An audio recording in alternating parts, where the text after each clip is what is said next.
Quand on a commencé à pêcher dans les filets des merlus qui avaient le ventre rougi par la boue et tout, ils nous ont juré que c'était pas toxique. À l'époque, on n'avait pas fait faire d'analyse. Les pêcheurs lavaient les poissons avec la manche à eau et puis ils les vendaient. Il n'y a pas de... Les pêcheurs, on leur a dit c'est pas toxique et tout. Bon, ben ils pêchaient des merlus et quand le filet tombait un peu trop bas, ben il y avait le filet montait rouge et puis... Et quelques poissons étaient rougis. Après, il a fallu monter de plus en plus haut. Et maintenant, à 120 mètres, on est dans le rouge. C'est-à-dire le canyon, il est plein à bloc. Il ne peut plus recevoir cette boue, ça déborde. Voilà, la canalisation, elle est pourrie, elle est vieille, elle a 50 ans, la canalisation, elle a réagi comme elle doit réagir. C'est un tube en ferraille qui a transporté 128 millions de tonnes de produits abrasifs.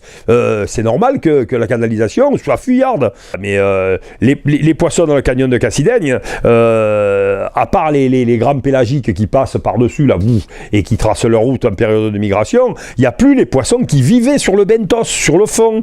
Avant, vous aviez on pêchait en bordure de fosse, des Saint-Pierre, on pêchait des chapons, on pêchait des lottes.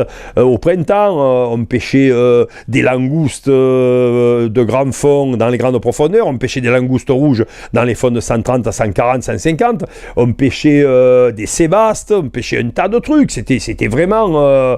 on pêchait du corail rouge, des fois on prenait des branches de corail rouge qui se prenaient dans les filets. Et il y avait de la vie, c'était florissant comme vie. Et là, ça a été recouvert, c'est lunaire, c'est la Lune. Là, si vous voyez les images, on se dit, non, c'est pas vrai, quoi. On n'a pas fait ça à la Méditerranée. C'est un crime contre l'environnement, ce phénomène-là.